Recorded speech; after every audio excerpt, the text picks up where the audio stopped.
Hi folks, I'm Matt and welcome to the Good Trouble Show. This morning's article in the Daily Mail detailing a super secret CIA program called the Office of Global Access and its involvement in running operations to recover crashed UAPs, otherwise known as UFOs, was nothing short of a bombshell. Utilizing Special Forces operators from the Joint Special Operations Command or Special Forces operators hired by private contractors to recover these off-world vehicles raises serious questions about how a democracy can survive without proper oversight.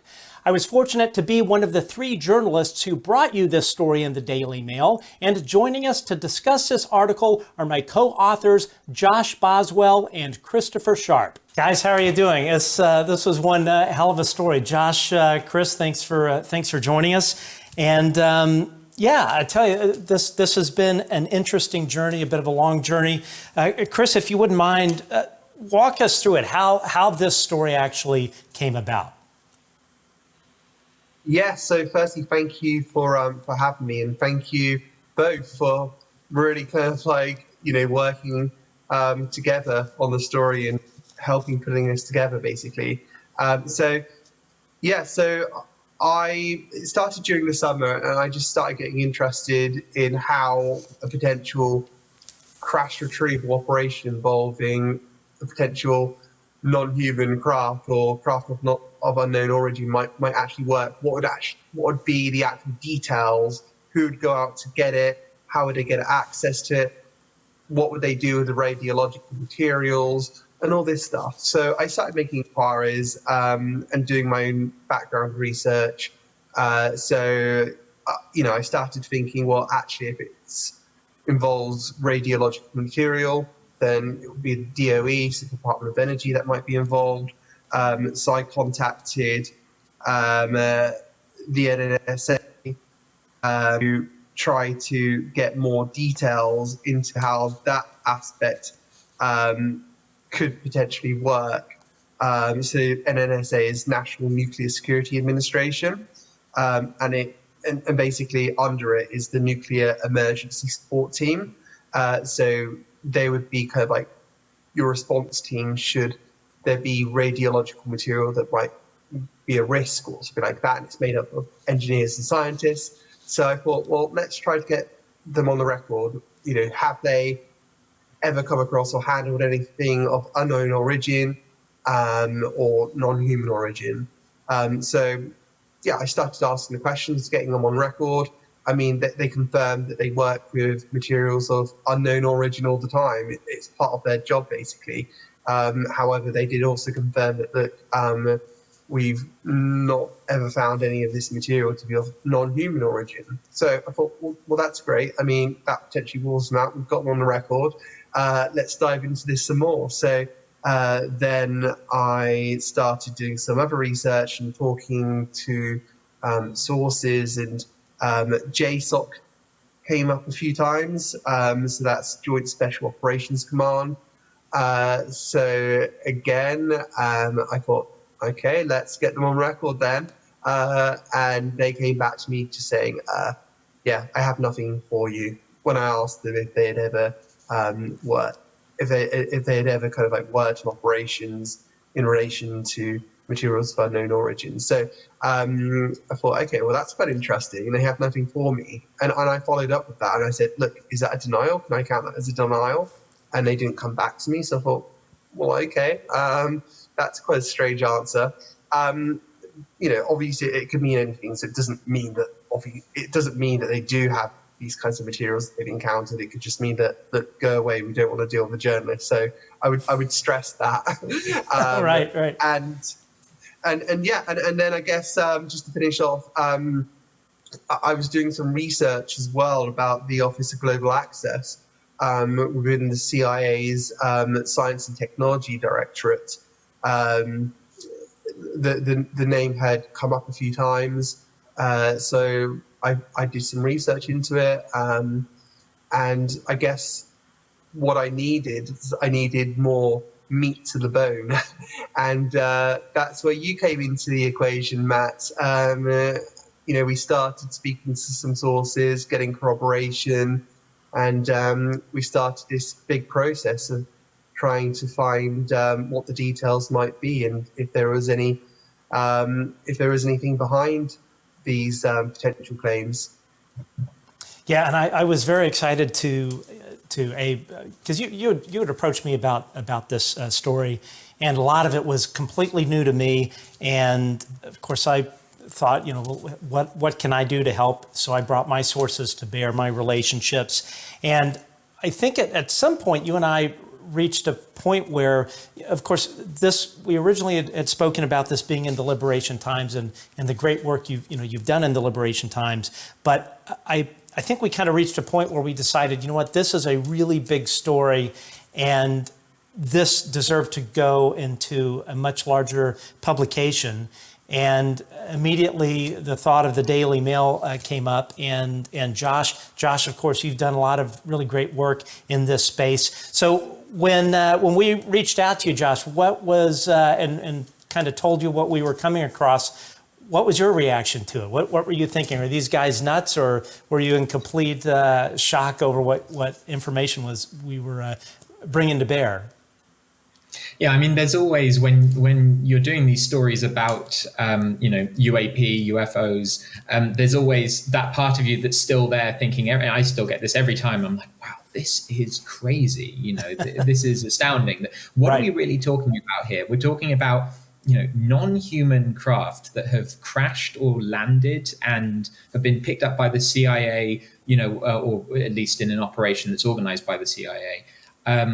And then are being hidden somewhere, and our government is keeping that from us. I mean, that is wild, and these are claims that have been put out there already, by David Grush, for example, the broad idea that the government has these, crashed craft hidden somewhere. But I thought it was a really great idea to try and pin down what the details of that were, as Chris was sort of explaining there. If this is true, that the government has these entities, these crashed craft sources, whatever you want to call them, then there must have been a process for them to collect those, and there must have been a process for them to then hand them off to whoever's got them now. And if we're going to find out more about it, we need to follow that paper trail. And so this story is really trying to dig into that. I thought that you had some, a great start with the indications that you had from your sources, the information that they gave you, and I thought it needed some more to really firm it up. And so I've got my own sources in this area, and I thought the three of us together might be able to crack it. And I think that we've got enough here to at least make a first step to show readers, hey, look, this is what we're being told by people who are in a position to know. Let's put it out there. Let's get the ball rolling and see what happens. Josh, I definitely would say you turned the amp up to level 11 and took this to a really great place. And I'm sure I can speak for Chris as well. We're both very, very appreciative of that. So, Josh, if you don't mind, walk us through the story.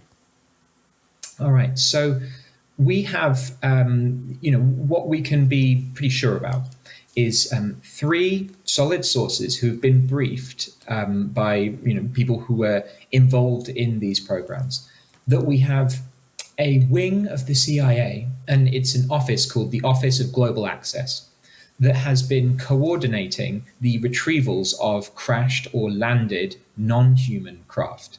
That's the allegation that we're dealing with here. So this is multiple sources coming to us saying this. They're saying that the way this works is you have, the CIA getting intelligence of these craft flying around somewhere. Maybe they've been brought down, maybe they've crashed, and this can be anywhere in the world. They then coordinate with special operations forces, and that can be, under JSOC, that can be Delta Force, it can be SEAL teams. There's a range of different options there for the actual guys on the ground who are going to collect these things. They bring them back, and then it's the OGA, the Office of Global Access, that coordinates the handoff. They either give it to another government department or various government departments, or they give it to private industry, and that's the kind of Lockheed Martins of the world. We weren't told specifically that particular things were given to Lockheed Martin, but we've had that indication from people like Harry Reid in the past, for example, former Senate Majority Leader, saying, "Hey, Lockheed Martin has some of these crash retrieved items." The detail then in the story was kind of the next step. We've got enough sources now telling us, the broad brushstrokes. And really, then it was a case of digging down into, okay, well, what can we find out about the OGA? And there's a fair amount out there in the public domain. There are records of, the number of directors that it has. The guy who helped found the organization in 2003, it seems to have been set up as a director, as an office in the Directorate of Science and Technology within the CIA. And we also helped build up a picture of the more mundane work that they do, or the more conventional work that they do. It's not just UFOs. The OGA, I found out through our research, through speaking to sources, that they actually go out and do retrievals, organize retrievals of other technology items, stuff that would be of value to the United States intelligence interests. So we're talking about, maybe it's a crashed satellite, maybe it's a stray nuke. They would be involved in getting access to places that are often denied to US military presence. So maybe that's behind enemy lines, maybe that's areas that are restricted, owned by adversaries, for example. And the OGA will help organize and get our people in there to retrieve that object, bring it back and exploit it. So that would be analyze the technology or make the most of it. Now, Chris, I understand from my discussions with sources too, that the Office of Global Access has agreements with friendly countries to be able to conduct operations such that if we need to go in at very short notice, it's not something that we have to go, go through the State Department. What can you elaborate on the Office of Global Access? This was a department I had never heard of before. And if you can answer that, and then also for you, Chris, what in this story and in your discussions with your sources, what did you find the most disturbing aspects of the story and the most interesting? Sure, yeah. So obviously in terms of friendly countries, we've heard, for instance, from Canadian parliamentarian Ray Maguire, who's alleged that there's some kind of Five Eyes foreign materials retrieval program relating to UAP. So I found that really, really interesting. So I mean, I'm guessing that it's just easier for the OGA to kind of like work through Five Eyes to do that. And look, if this is all true, or these allegations are true, then that means other foreign governments and intelligence agencies are actually potentially working with the CIA on this, and that includes my own country as well. And I think like one disturbing aspect, which has kind of come across to me in recent weeks, is just how little oversight democratic officials really do have of defense and intelligence agencies. I mean, I was watching an interview of Dominic Cummings, the former advisor to Boris Johnson, the other week ago, and he was just saying that it's hardly ever done by ministers and secretaries of state where they actually know what's really going on, and it's actually with the permanent secretaries who aren't elected who hold the most of the power in terms of like the UK, and it seems that. Yeah, if this is all true, we're not just talking about some kind of significant conspiracy in the United States, which Congress is looking into right now, but also it involves other countries as well, allied countries. And it means that we could potentially have to see the same process occur in the UK, in Canada, New Zealand.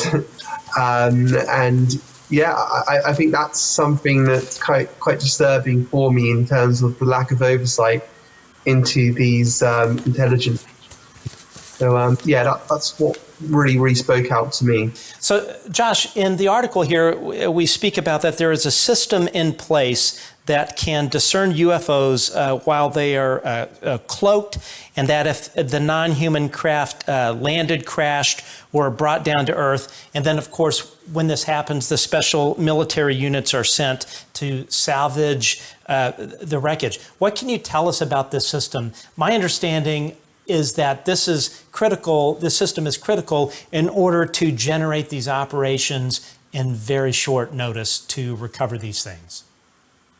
Yeah, so this is an area of the story where I would love to get more information. You know, we haven't fully fleshed out yet, at least in this particular story, you know, where exactly that intelligence comes from of, you know, oh, here's a UFO we've spotted, we're going to go get it. Here's a crashed one, or here's one flying around cloaked. But what we were told is that is some intelligence that the OGA receives. And it appears that it receives it from another agency, with another department within the CIA. So what we can deduce from that is we have the CIA having capability to spot these incredibly advanced craft that we know are not ours, and we know are not adversaries, not other countries, that are flying, you know, anywhere around the world, and that then they are able to dispatch a unit to collect that. This, you know, it opens up a bunch of questions, right?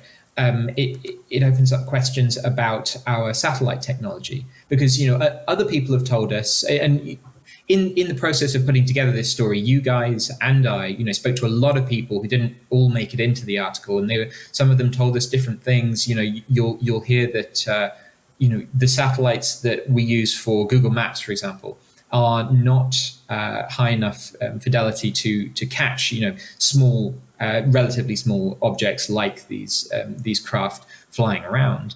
But it begs the question: does the CIA or another government agency have very, very sophisticated satellites that we don't know about that are able to pick up these things? It also begs another question, right? This use of cloaked. I wanted to put that in the article. The source couldn't go into more detail about that. You know, there are various restrictions that we're dealing with here, right? You've got classified material. You've got the fear of reprisal of these sources, which is why they're all anonymous as well in this story. You've got the potential that, you know, if they give up too much information, that could identify them. So we're being kind of limited here, right? But what I did want to include was this phrase about them being cloaked. This tells us that, you know, there is some kind of technology that these objects are using to avoid normal detection, but that there is some sophisticated technology that the CIA has in its possession that it can bring to bear to spot these things. Now, maybe this will point us in us, or at least Congress, in the right direction for tracking down these things, right? If we go to an agency that is using more prosaic technology, less sophisticated technology to look out for these things, just, you know, sort of normal weather satellites, that kind of thing, maybe we're not going to spot them. We'll spend years going through the data and say, oh, well, couldn't find anything. It's because we weren't looking in the right place. You know, maybe it's these more sophisticated classified systems, if they exist, that we need to be getting the data on, and that's where we will find, you know, the evidence for these objects. That's what we're being told by sources, and really, this is up to the reader to kind of assess with us here, right? You've got in this story, you know, we're bringing 3 anonymous sources with the central claims here of the CIA has this office that is heavily involved in non-human crash retrievals.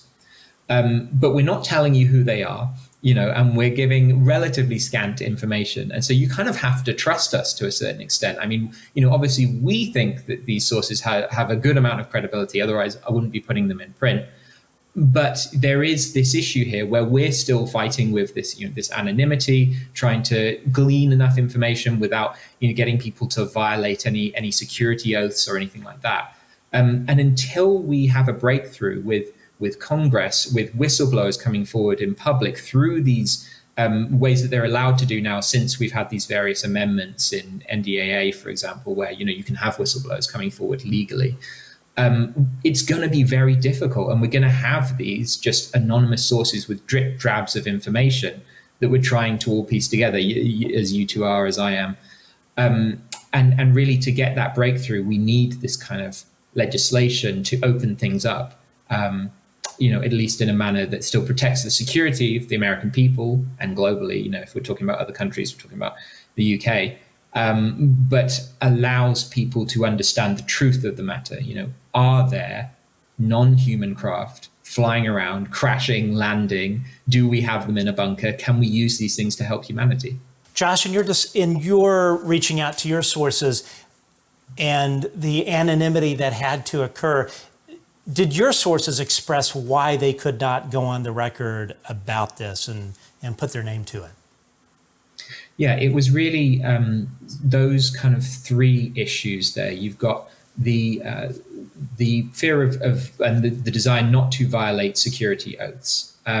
So this is, somebody who knows something that they can't say because, or if they can't say because it would be violating a security oath, and the small amount of information that they can give, would put them at risk. It's not technically violating a security oath. It's not giving up classified information, but it does put them in a position where, the government would come down on them like a ton of bricks. There would be investigations, their job might be, at risk. And so there's anonymity from that point of view. And we have that in many other areas of reporting on what the government does, what companies do. I'm doing that all the time when I'm doing other stories, and someone's speaking to me because they think the information needs to get out there, but they would be at risk. Their job, their livelihood would be at risk if they put their name and face to it.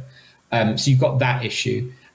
You also have the issue of identification. So if they are giving a certain amount of information, then it can be pinpointed as them. So they have to keep it fairly vague, or what they tell us we have to filter and then keep it a certain amount of vagueness, so that people trying to identify them can't sort of piece that together.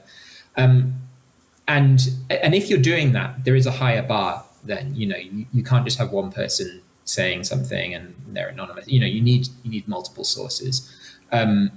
Thankfully, working together with you guys, with the three of us, have managed to piece that together. And that was something that really struck me, actually, when doing this story. I went to my sources and took a bit of work to find the right people, but then,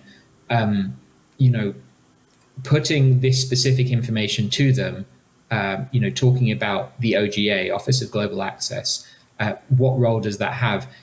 It was suddenly like an aha moment of, oh, yes, they do know about that. And yes, this is something real.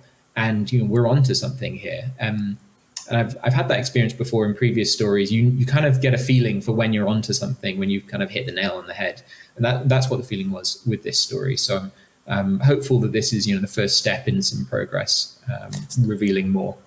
So Josh, so essentially it's not unusual in other areas as well in your journalism, and of course you've been doing this for a very long time, to come across sources that just can't go on the record.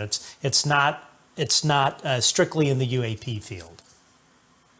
Yeah, that's true. I'll give you another example. I do a lot of work at the moment about the Biden family and the allegations of corruption there, Hunter Biden and his father. And, I've got people coming to me, telling me things about that, if I just put their name out there, their job would be at risk, whether it's someone in law enforcement or another government department. They're telling me things that their employer wouldn't like them to tell me, but they feel are important for Americans to know. And so, I have to, at times, anonymize those people and limit the information that I publish that they've told me, in order to, keep their safety, because that's my priority. But also, try and get as much of that information out as possible if I, manage to authenticate it and believe that it's true. And Chris, you have had the same experience as well, correct? Yeah. When it all pieces and fits together, that's one of the best moments when it comes to the story. So you're doing you're doing your research and stuff, and you're putting things together in your head about how things might work. And then when you start getting that corroboration and you know that you're onto something, that's something which is like, it's such a good feeling. But yeah, like, and also like, yeah, touch upon what Josh was saying as well about, you know, the sources wishing to remain anonymous. Look, as journalists, you know, we are the difference between someone, you know, being free and being with their family and potentially going to jail and facing significant repercussions. So, you know, we take that responsibility very, very seriously. And when we approached Josh with the story, you know, we could confirm to him that our sources that were speaking to us were very, very credible, but we couldn't even tell Josh who our sources were. So we had to say to Josh, we just said, look, you need to talk to your own sources and then try to get corroboration. If you're happy with it, if you're happy that your sources are telling you the same thing and you see them as credible, then I think that makes the story even more credible. It makes it stronger, and it kind of like backs us up as well. So yeah, that was my experience of it. And yeah, just again, I think Josh added so much to that story, and he did really take it to another level, especially getting the quotations and various details that we didn't have in our story when we provided the initial version to him. Yeah, I think. Thank you for that, Chris. I really appreciate it. And you know, but it was you two who you know, had the idea and brought the initial story to me. So you know, kudos to you guys. And just on that point of, you know, not telling me who the sources are. Yeah, it's interesting. Like, you know, I have to treat it as you know, well, what if you know, what if this source who's speaking to you is lying, you know, or sources plural. You know, I've got to assure myself from my own sources that the story is true before we kind of proceed. And so I managed to do that, and then it can come together and we can, you know, really be confident about it. Of course, I did go through, you know, authentication and other means to verify what you were bringing to me. You know, it's not just a case of, oh, well, believe us. You know, it's there's a little bit more to it, of course, but readers will understand that.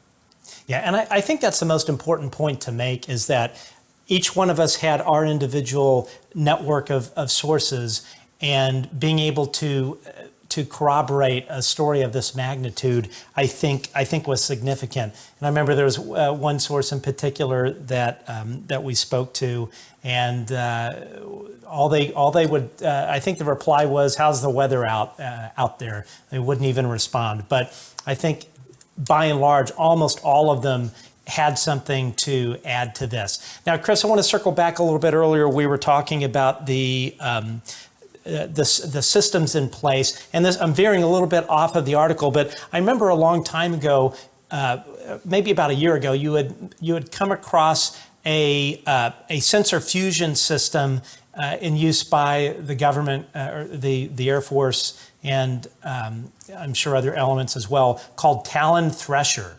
And what I understand is that this is a multi-domain system that fuses various sensors from different domains. It's sort of like a flight-aware on steroids. And I know this is a little bit out of the scope of the article. Chris, do you think that could be a key in how these these vehicles are detected in real time, whether they're cloaked or not? Yes. I think that definitely is a possibility. And yeah, it's very, very interesting. So when you talk to NORAD, for example, and they say, look, we don't have any records of anything unidentified tracks, as they call them, at that time when you know a UAP event happens, well, they don't keep those records. That is correct. It simply goes on to a system called Talon Thrasher. That's right. We don't keep records on UAP. That is correct. But they're not going to tell you about Talon Thrasher, because that's a question to ask the DoD, whoever, and then the DoD will basically give you no information at all if you ask. So it's very, very interesting how they go about doing that. But yes, I think that definitely is a system that various intelligence personnel do use to analyze UAPs, let's say. Yeah, I think that would be a good place for other journalists to dig. So, Josh, what did you learn about who in particular was sent out on these recovery operations? I think you had mentioned SEALs and some other operators. What did you find out from your sources? So we had kind of a central, central part of the corroboration was a lot of people saying JSOC is involved, that the OGA sort of contracts this out to those special operations forces. So, and those are the units that, people in popular culture probably heard of: Delta Force, SEAL teams. It really depends on the situation, is what we were told. If you have a team in the area or near the area, those are the ones that you're going to use. It's about the practicalities of it. Who can you get to that location as soon as possible? Who has the capability? You've also got the questions of what are they specialized to do. You're not going to, I spoke to a former SEAL team member who was saying, look, you're not going to send your jungle warfare team to go and retrieve a nuke on the ice, around the Arctic. You're going to use the guys who are specialized for it, as long as you can get hold of them and they can get there in time. There were some other indications from some sources about units within the Department of Energy or linked to the Department of Energy. NEST was this unit that came up, which is this group that are specialized in retrieving stray nukes or anything that's got radiological elements to it. And that comes under the Department of Energy. Anything that has radioactivity in the kind of the legal language that set up what the Department of Energy's purview is, right? You've got this very broad language that says basically anything that's radioactive, it's our responsibility. But there was some contradiction. We put that in the article actually about whether NEST was involved or not. NEST itself denied it. They said that they haven't done anything involving UAP. And some, we had a source who said that they could be involved in crash retrievals, but then another source said not. So I wanted to show readers that there was some conflicting reports and reports from our sources about who's involved in this. But the central core piece that we did seem to get a lot of corroboration on was those special operations forces. That's Delta, that's SEAL teams. Chris, one of the stories, or one of the things that was related to both of us was a particular instance where a SEAL team was sent in to recover a crashed vehicle, and they initially thought it was probably some of our black tech, only to find out a little bit later that it was indeed from our neighbors, not from here. What can you tell us about that? Yeah, so I think it's really important to get across that, we shouldn't demonize these personnel that may be involved in these operations that may or may not be legal.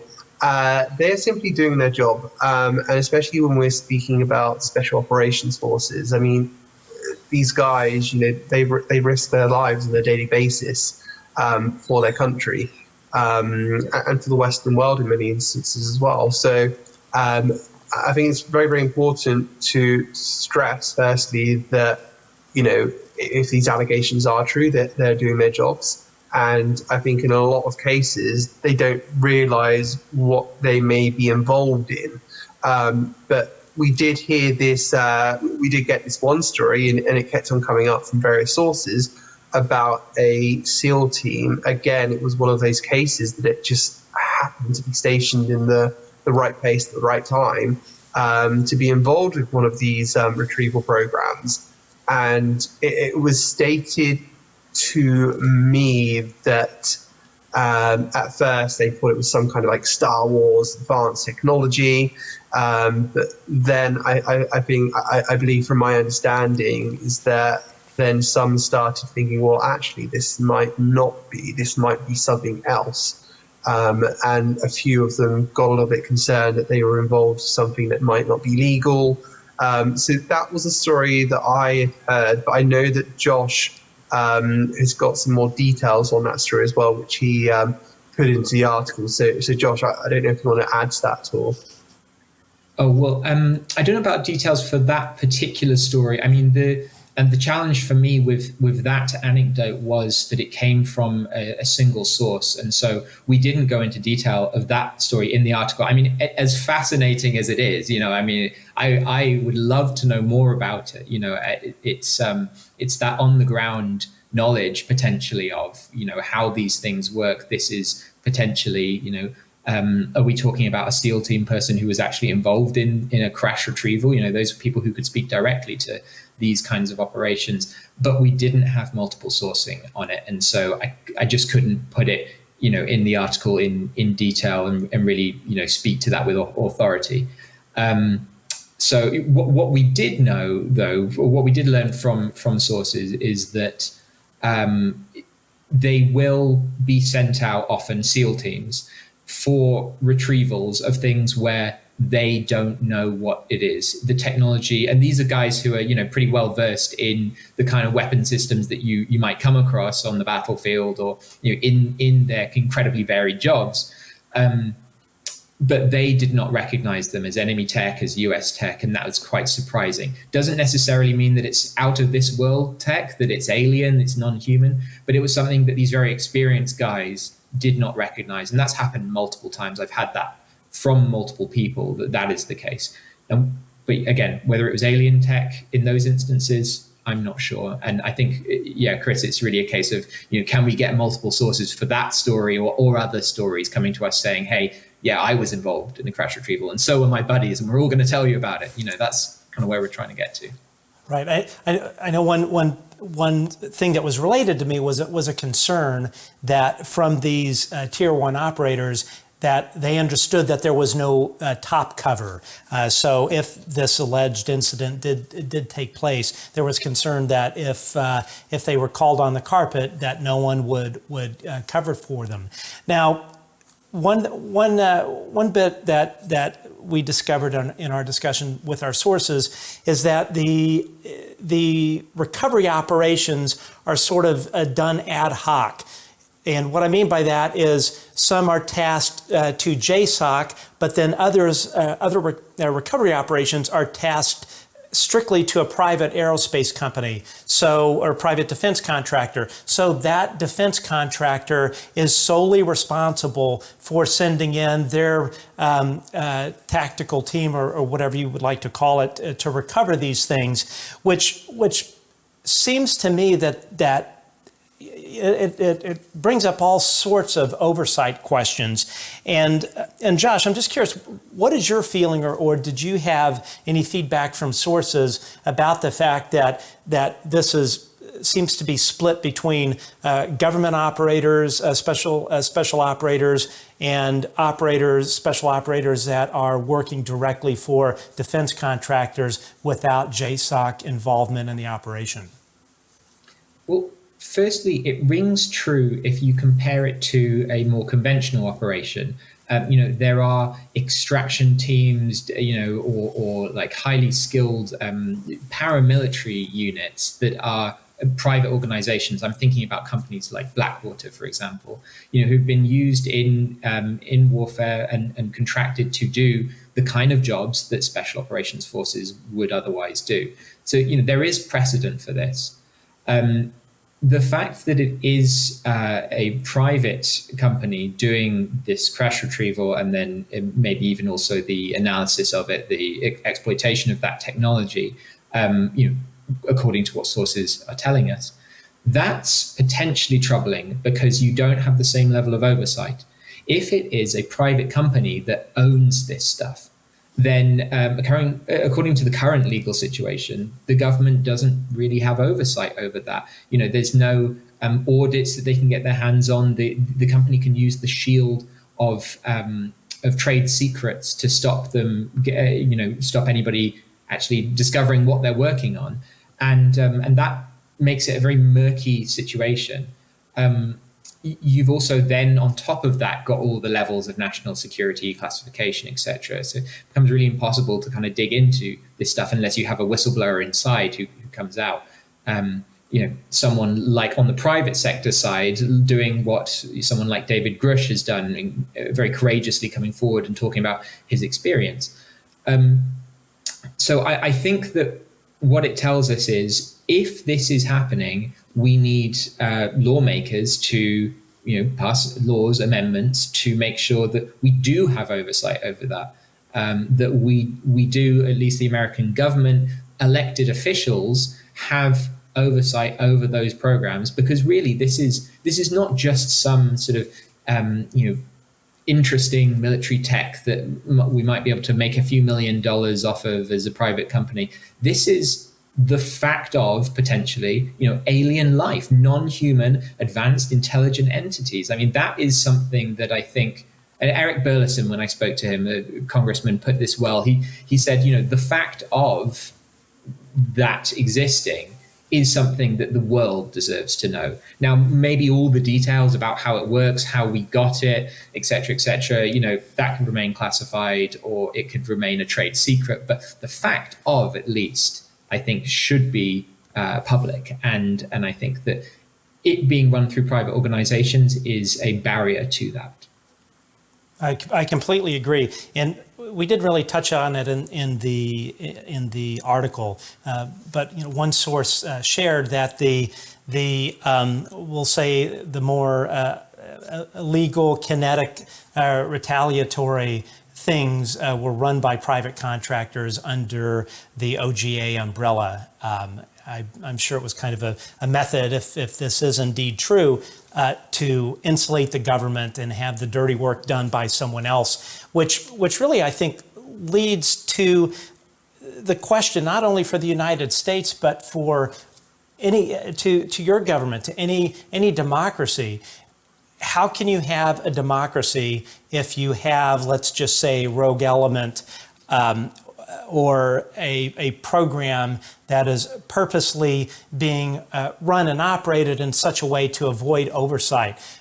Chris, how can a democracy survive in your country if let's say, something similar were structured and is indeed true? Yeah, well, I once wrote a piece about UAPs being the frontier of democracy. And I think we're witnessing that right now with the drama involved with the Schumer amendment about UAP and having a review panel. It seems that for some reason, UAP and non-human intelligence, which aren't a real thing, according to one Republican congressperson, believes that it's not a thing so much that he's prepared to go to the leader of the House and the minority Republican leader of the Senate to back him up on that, to get it removed from the NDAA, because there's really nothing into it. And I believe it, and I believe it that much that I'm gonna do this, and I happen to be the representative of right past an airport as well, where these programs, these craft are allegedly reverse engineered and body stored and stuff. I mean, that's just weird. I mean, as a journalist, you obviously want to look into that, because there's something sketchy about that. But yeah, I think it just goes to say what I was saying before, is that actually, yes, we do live in a democracy in writing, but if the people that we elect to power don't have oversight, then is it really a democracy if they don't have oversight? And I think that's really, really important, especially when you look at the history, especially of the CIA and MK Ultra and some of these other things. You had the Church Committee that was set up, which became the Senate Intelligence Committee, and I think it was the Pike Committee, which then became the House Intelligence Committee, and they both stem from intelligence abuses. Now it seems that the same thing is happening again, and these very things that were supposed to have oversight of the intelligence agencies don't really have oversight, that these intelligence agencies have managed to evade them. And that's why this is such a pressing issue, because take non-human technology and whatnot out of the equation, we've got various high-level intelligence people coming up to senators saying this stuff's real and it's being hidden and they're being lied to. It's a huge story. Like someone said before, either you've got high-ranking intelligence officials, who keep like the most sensitive secrets of the USA and brief the highest members of Congress and the president. Either they're all lying, they've all gone mad, or this is real. Whatever way you look at this is a huge, huge story. I couldn't agree more. If Douglas Wolfe was one of the founders or was involved in getting the Office of Government Access up and running, I sure would love to know what he knows. I would imagine he knows quite a bit about all of this. Josh, what is your feeling about this in terms of how important is having government oversight of things like this to a healthy democracy? Yeah, I mean, it's critical, right? You can't have a functioning democracy without knowing what the wings of government are doing, and sunshine is the best disinfectant. And if you've got dark corners where odd stuff is happening and our elected lawmakers don't know about it, then there's going to be corruption, there's going to be abuse there. It's open to that, at least. And especially when it's something as potentially as important as this. It's unconscionable that we aren't having that information shared. Now, I think Chris makes a good point saying, like, take out the whole non-human, alien, spooky UFO side of things. What are we being told here over and over again by very credible people, both anonymously and, on the record named? They're saying, we've got stuff that we don't know what it is, that is exhibiting incredible characteristics, flying around in the skies and the seas around us, and potentially space as well. We can't nearly match this stuff. And we may even have recovered some of it, and it's in a bunker somewhere, whether it's enemies or a secret own US government program of human technology, but just like some super secret program that they're working on. I mean, either way, this is a huge, huge thing that the intelligence and defense apparatus of our country needs to be getting to grips with and understanding, and the right hand needs to be talking to the left on it. But also, our lawmakers need to be having oversight over that, and they can't do their jobs properly if they don't know about it.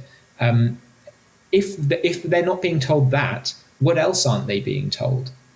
And if you don't have a proper understanding of what the executive is doing, then the legislature can't function. And I think that is just basic democracy as it is set up in the US.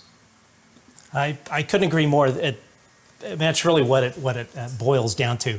Well, Josh and Chris, I really appreciate. This was such a pleasure working with you both. And Chris, thank you for bringing me on board. And Josh, thank you for picking up this story and running it in the Daily Mail and really taking it to the next level. I think all of us had our individual talents, brought our individual talents and networks to bear, which I think resulted in a really strong story. Guys, thanks for joining us, and I look forward to collaborating with both of you again down the road. Thanks for coming.